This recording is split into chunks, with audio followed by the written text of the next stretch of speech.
Okay. All right. Njagala tola mukisa guno kwaniriza gwe nacha tulaba kwa kisho. In English version, I want to take this honor to appreciate and thank whoever is watching us at Haki Show live from Uganda, from different parts of the country.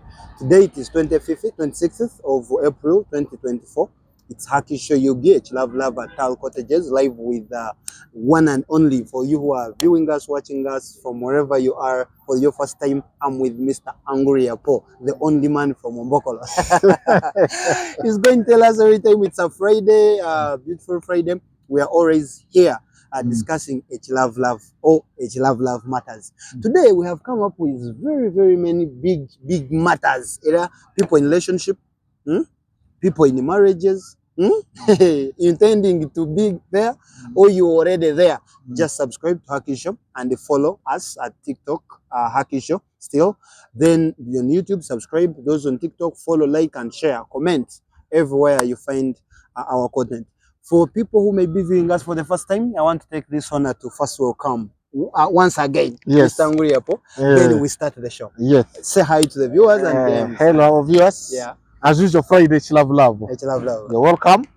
Like, share, subscribe, and leave a comment also. Yes. Follow as well. Very beautiful. Yes. So we have come with quite some good matters. Yes. To discuss. Yes. We have seen people in relationships and in marriages also having other friendships, other friends. Yes. You find me, I'm in love with someone. Oh, let's say you in love with someone. Yes. And with of course a girl. Yes. Lady. Yes, it's a woman. A woman. And again, you have your friend who is a woman. This one you say you're in love with the person, but the other one you say you're a friend. Or meanwhile you have your woman. Yes. Has a friend who is a man.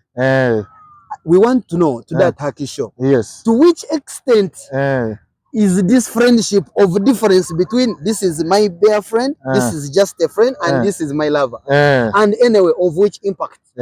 Because I mean, like, how do you feel when your woman is saying that I'm going to hang out with my friend and the friend is a man? Yeah. Anyway, let's start from there. Yeah, now, such relationships in marriages should be very limited of the besties. Of the besties that have a man, a woman say I have a man who is my bestie, I want like that. Should be very limited because in most cases, they say a lion and a sheep cannot share the same bed. Like you can't keep a lion and a sheep in the same house. One of them will eat the other. True. So the relationship of besties should be very limited in relationships. In other words, both partners, a man and a woman, should even avoid them at all. They should avoid them at all. Now, however, there are people that you can see are of value to you. Yes. Of value to you. To both of you. Either a man or a woman. Yes. But should be a limited relationship. You can bring them close. But limited, like not so often. Like you can say today we're inviting people from your side. They come and you interact together. Not saying that a woman is going alone to meet her bestie. You should come there and interact with the lady when you're there. Then also for a man also, bring your friend who is a girl. Interact with her when your woman is seeing there. In that way, there is transparency. Yes. And you put trust. Yes. You put trust in each other. Yes. But if it is people going differently to see each other, anything. Some people will be eaten. Some things will be eaten. Some things will be eaten. We usually say that you want to bring fire near the petrol paraffin because the two are unlike. One of them will burn the other. Anyway, someone would say, but no, is it of any effect? It's just my friend. Anyway, like, does it stand, the statement itself? Now, most of these relationships, those people that we keep referring to, might be our exes, or in other words, are exes, like your people that you dated in the past, that you wish to bring close. So there is no way a woman or a man can say those are just my friends. No, if they are your friends, still bring them home together. There are quite a number of breakups that have happened in marriages. Some of them are brought by such things. Is my friend, is my friend. Yes. But besides that, we have also seen couples separating and almost both of them will go back to zero. Why? They within their marriages, within their relationships, there are some wealth that those people created together. We collected the money and bought a car. We collected the money together. We bought land. We collected the money. We bought a house. We started a business. When it's time of separation, the two parties end in vain. Actually, even when it's not of separation, is it of an advice?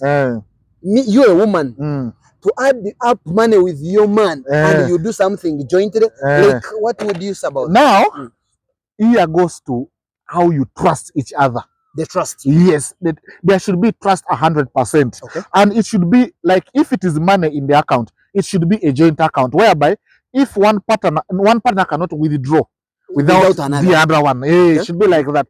If it is a house you have bought, one of you cannot sell it without the other. Should be like that. You get the point. Then also there should be a high level of trust. You have to trust one another. If you want to sell it, come together and sell it. Then eventually you will divide the money and so on. You get the point. Are you in support of joint wealth? Yes, I'm in support of it, because if they say two heads are better than one. If you join efforts, it can be better. Like if I have 10 million and she also has 10 million, but a plot of land somewhere is 20 million. When you join efforts, you buy the plot. What of in terms of things happen, and whoever says it is not the one who brings it. As we are there during times of separation. Now, once you separate, it is advisable that you agree on how you share the wealth. Remember, by that time you brought 10 million, I brought 10 million. We added up and we joined and but by that time the value is different. Are you going people to divide? Are you going to sell and share the money anyway? Like will that thing bring like a lot of distrust, a lot of struggle in you? Now, as you join in the money, it's important that you document. Put it in writing. I get you. That this is my amount, this is the evidence that I gave. Because these days, even if it reaches court, court can't rule based on no evidence. There should be evidence. So as you write it down, they can revalue that land you bought at 10 million or 20 million at that time. Maybe the value has increased to maybe 50 million. They can revalue it. Then distribute that money accordingly, based on the amount each of you contributed. Yes. It can be revalued. Yes. So in other words, if you are in a marriage or in a relationship and you people can join, you are supporting it. Yes. If you can join, then also it should not be by force. You can suggest it. If one partner doesn't want, leave. You leave. It shouldn't be by force. It should be upon agreement, whether you combine or you don't. Not. Yes, I get you. Otherwise, because why we have to discuss such matters for our viewers. Anyway, the person viewing us, the person watching us from wherever you are, you can put in your comment section. What do you think? Let them put the comment. You also let them put their views there. Yes, because we have looked at both sides. There is a point of when couples and young marriages, when love is still young, people do a lot of promises, people do whatever excited. But as it grows, things they change. Now, here comes a scenario on the same matter. If we combined, let's say, we had a joint thingy and bought a house, land, let's say in particular a car.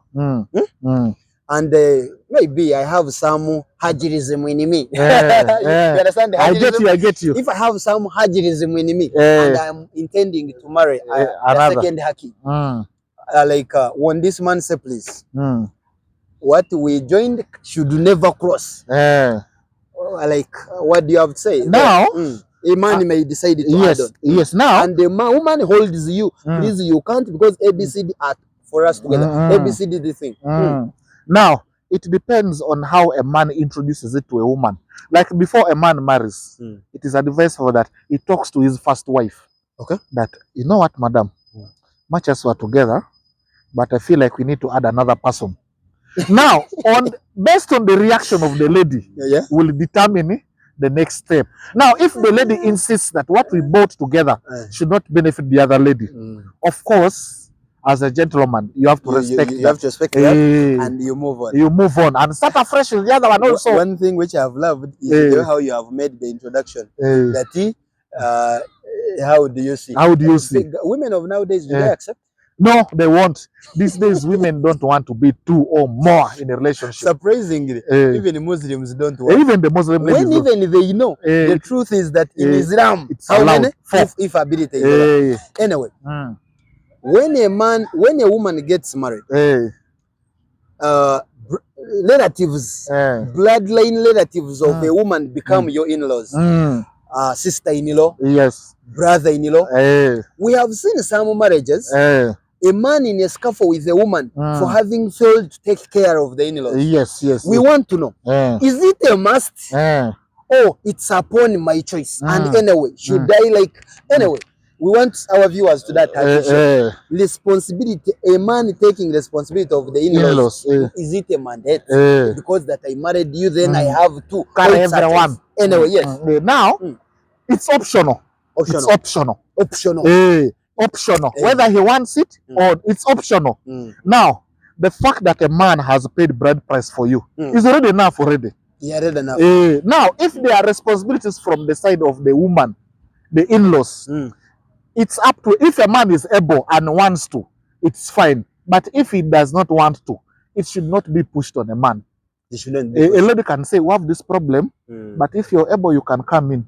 If you are not able, so it's upon a man to decide whether to come in or not, but should not be forced on him. You get the point? I get it. Because the bride price already has played that role. Yes.